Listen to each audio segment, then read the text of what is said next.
Hello and welcome to Free Your Voice Fridays. How's everyone doing? Crazy times, right? I can feel people are a bit heavier, a bit more vulnerable right now. Some people are a bit more angry and antsy.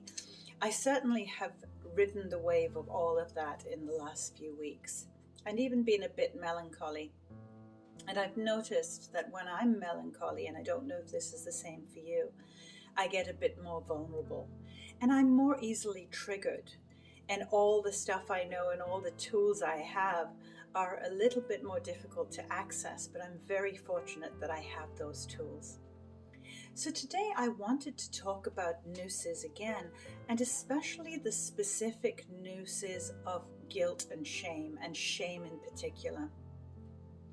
And if, as I have, some of you have had childhoods where there was a lot of rage or violence, or if there was neglect, or there was just a lack of parenting because of not knowing how to do it any better, a lot of us have shame that was there for us as children, and no matter how much we work through it, sometimes it gets triggered again. I certainly got triggered last week when I got some feedback. And apart from the fact that I wasn't completely convinced it was fair, I realized that it actually triggered shame in me. So rather than being able to just let it wash over me, take what was useful and discard the rest, I got triggered and I started feeling my stomach churn and all the things that happen when those shame pieces come up, and then I found myself actually going down another shame spiral. So today I want to give you a few tricks and tips on what to do when that really does come up. The first thing I would say is sit in the discomfort. More often than not, we want to fight that icky feeling. We want to fight that feeling of overwhelm. Sometimes by sitting in it and breathing through it, it really does help. Sometimes you can find a meditation, even on YouTube, on shame or on a number of things, something that will make you just be in touch with your body. So perhaps sitting in the discomfort, even though it's uncomfortable, sometimes is a great first step. The second step is analyze where you can take responsibility, where it really feels like, okay, that's mine, that's something I can do something about. And so that's 100% my responsibility. The third thing is, if after taking responsibility you feel that there is an apology to be made, apologize.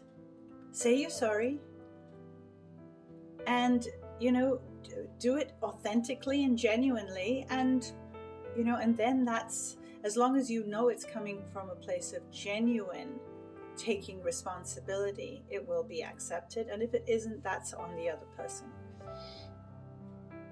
And then after that, the final stage, and I think probably the most important one, is to talk to your 5-year-old inner child. Tell that child inside, close your eyes, picture that child. You may have a picture or a photograph that you remember, that you can see the child, and tell him or her that you love them and accept them exactly as they are, that you're proud of their accomplishments, that they are enough, that they are worthy, that any rage, violence, neglect that they ever had was never their fault, that they are perfect, and that you now have their back.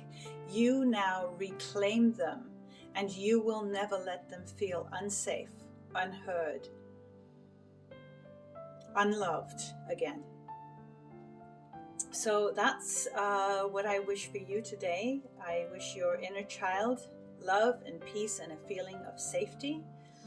And whenever those shame feelings come up, remember, it's the inner child that's in pain. Have a wonderful Friday.